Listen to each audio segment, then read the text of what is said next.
যারা বিচার বহির্ভূত হত্যাকাণ্ডের শিকার হয়েছে, যাদেরকে জঙ্গি নাম দিয়ে বিভিন্ন বাড়িতে আটকে রেখে তাদেরকে এক্সপ্লোসিভ দিয়ে উড়িয়ে দেওয়া হয়েছে, গুলি করে হত্যা করা হয়েছে, এই বিষয়গুলোতে অভিযোগগুলো আমাদের কাছে আসছে। আমরা একটা একটা করে তদন্তে যাচ্ছি, সাক্ষীদের বক্তব্য গ্রহণ করছি, পিও ভিজিট করছি, করে যখন আমরা এটা মিনিমাম এভিডেন্স পেয়ে যাচ্ছি তখন আমরা মামলা এখানে ফাইল করছি এবং সেটার ব্যাপারে তদন্ত এবং গ্রেপ্তারি পরোয়ানা এগুলো কাজের দিকে আমরা যাচ্ছি।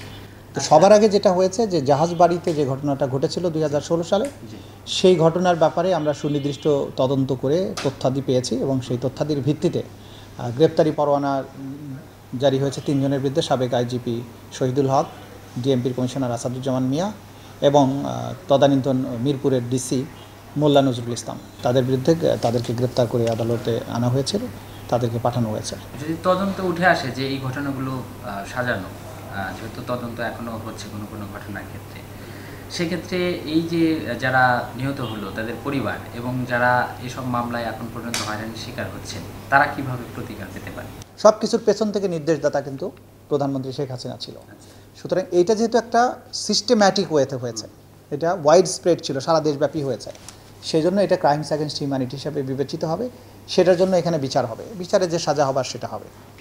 এবং পাশাপাশি যাদেরকে মিথ্যা মামলার কথা বলে ধরে নিয়ে যাওয়া হয়েছে, সেই ব্যাপারে ক্ষতিপূরণ অথবা বাকি বিষয়টা এটা রাষ্ট্রের উপর নির্ভর করবে এবং আদালতও কিন্তু এখান থেকে রায় দিতে পারবেন যে এই যে ভিকটিমদেরকে অন্যায়ভাবে যাদেরকে হত্যা করা হয়েছে, তো সংক্ষুব্ধ ব্যক্তি এটার জন্য ক্ষতিপূরণের মামলা করতে পারেন, রাষ্ট্রের কাছে ক্ষতিপূরণ চাইতে পারেন, রাষ্ট্র এটা বিবেচনা করতে পারে। এটা আমার ট্রাইব্যুনালের সাথে রিলেটেড না। ট্রাইব্যুনাল দেখবে যে তাদের সাথে যে অপরাধগুলো করা হয়েছে, যে সিক্রেট ডিটেনশনে যদি থাকে, গুম করে রাখা হয়েছে, সেই অভিযোগটুকু সেটা আমরা বিচার এখানে করার জন্য আমরা পদক্ষেপ নিতে পারবো। বাকি অংশটুকু রাষ্ট্রের সাথে সম্পৃক্ত। এটা একটা স্থিতিশীল রাষ্ট্র ব্যবস্থার সাথে ন্যায় বিচারের স্বার্থে যারা পারপিট্রেটর ছিল তাদেরকে বিচারের মুখোমুখি করা এবং তাদের যে কর্মস্থলে আছে সেখান থেকে তাদেরকে চাকরিচ্যুত করা, এটা এখন কিন্তু সময়ের দাবি। সেই ব্যাপারে রাষ্ট্র পদক্ষেপ নিচ্ছেন, নিশ্চয়ই আইডেন্টিফাই করার চেষ্টাও করছেন। আশা করছি যে রাষ্ট্র সে ব্যাপারে যথাযথ পদক্ষেপ গ্রহণ করবে। বগুড়াতে যে আয়নাঘর ছিল পুলিশ লাইনের ভেতরে, সেটার ব্যাপারে তথ্য আমরা জানি, এ ব্যাপারে তদন্ত চলমান আছে। এটার সাথে যারা ইনভলভ, অনেকেই দেখা যাচ্ছে গা ঢাকা দিচ্ছে, কেউ হয়তো দেশের বাইরে চলে যাচ্ছে, এই বিষয়ে আপনারা অবগত আছেন কিনা? আমরা চেষ্টা করছি এদের পাসপোর্টগুলোকে বাতিল করার, এদের বিদেশ গমন আটকানোর জন্য চেষ্টা আমরা করছি এবং মানে কনক্রিট এভিডেন্স পাওয়া মাত্রই আমরা পদক্ষেপ নিচ্ছি যাতে করে এরা পালিয়ে যেতে না পারে।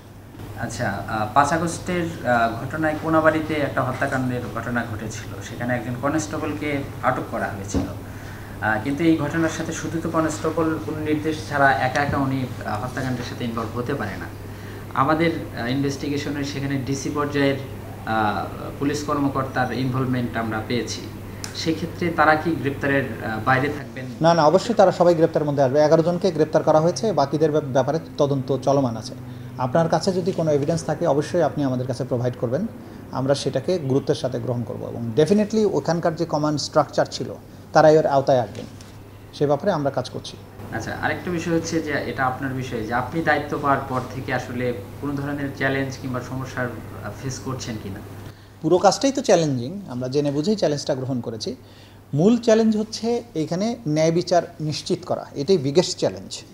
যে আমাদের এই হিউজ পরিমাণ এভিডেন্স আছে, আসামি আছে, কিন্তু আমাদের লোকবল স্বল্পতা আছে, ট্রাইব্যুনাল একটা, এর মধ্য দিয়ে আমাকে ন্যায় বিচারটা এখানে প্রোভাইড করতে হবে। That is the biggest challenge. এর বাইরের চ্যালেঞ্জটা হচ্ছে যে আমাদেরকে প্রশ্নবিদ্ধ করার জন্য নানান ধরনের চেষ্টা করবে, যেহেতু যাদের বিচার হচ্ছে তাদের হাতে অর্থ আছে, তাদের মেকানিজম আছে, সেই প্রোপাগান্ডা মেশিন এটাকে কাউন্টার করাটা জরুরি, কারণ তারা জনমত ক্রিয়েশনে নানানভাবে প্রভাবিত করে।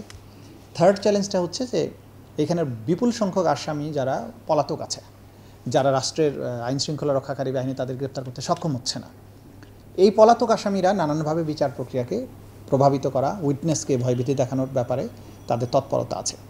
এইটাকে রোধ করতে পারাটা এটা আমাদের জন্য থার্ড চ্যালেঞ্জ। এর বাইরে আমরা কোনো চ্যালেঞ্জ মনে করি না। সবচেয়ে বড় চ্যালেঞ্জ হচ্ছে মানুষের প্রত্যাশা, সেই প্রত্যাশা অনুযায়ী এবং আন্তর্জাতিক স্ট্যান্ডার্ড দুইটার মাঝখানের থেকে ন্যায় বিচারটা এনশিওর করাটাই আমাদের জন্য চ্যালেঞ্জ। বাকি চ্যালেঞ্জগুলো ছোট চ্যালেঞ্জ। তবে আমরা যেটা চাইব দেশবাসীর কাছে, যে ট্রাইব্যুনালের উপরে আস্থা রাখুন।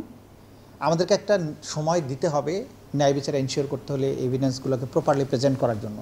ক্রাইমস অ্যাগেনস্ট হিউম্যানিটির বিচার এত দ্রুত সময়ে করা যায় না, যেটা জনগণ এক্সপেক্ট করছে। সেই জায়গাটায় আমাদেরকে একটা যুক্তিসঙ্গত সময় অ্যালাউ করতে হবে। সেই সময়ের মধ্যে আমরা এই বিচারের কাজটা করব। সেই পর্যন্ত তারা যাতে আস্থা রাখেন আওয়ামী লীগের এবং যারা পারপিট্রেটর তাদের প্রোপাগান্ডা যাতে তারা বিভ্রান্ত না হন, সেটা আমাদের আহ্বান থাকবে দেশবাসীর প্রতি। গ্রেপ্তারের ক্ষমতার ব্যাপারে তো আমাদের অলরেডি তদন্ত সংস্থার এই ক্ষমতাটা আছে, সেটা আরও স্পষ্ট করা হচ্ছে। আমাদের যে আন্তর্জাতিক অপরাধ ট্রাইব্যুনালের রুলস অফ প্রসিডিওর সেটা নতুন করে ফ্রেম হচ্ছে বা সংশোধিত হচ্ছে, সেই জায়গায় এটা থাকবে। সেক্ষেত্রে গ্রেপ্তারের ক্ষেত্রে পুলিশ যেখানে ব্যর্থতার পরিচয় দিচ্ছে সেই জায়গাতে আমরা যদি স্পেসিফিক ইনফরমেশন পাই, আমাদের তদন্ত সংস্থার লোকেরাই যাতে গ্রেপ্তার করতে পারেন সেই ব্যাপারটা যদি আমরা আইনের মাধ্যমে পেয়ে যাই তাহলে আরেকটু সহজ হবে বলে আমি মনে করি। আগের ট্রাইব্যুনালের প্রতিষ্ঠার উদ্দেশ্যই ছিল একটা রাজনৈতিক গোষ্ঠীকে নির্মূল করা বিচারের প্রক্রিয়ার মাধ্যমে। এই ট্রাইব্যুনালের মূল উদ্দেশ্য হচ্ছে ভিকটিমদের প্রতি, সমাজের প্রতি এবং আসামিদের সবার প্রতি একটা জাস্টিস করা, অপরাধের বিচার করা। ইলেকট্রা রেফ্রিজারেটর, খাবার তাজা তো জীবন তাজা। ইলেকট্রা, ফ্রিজের রাজা।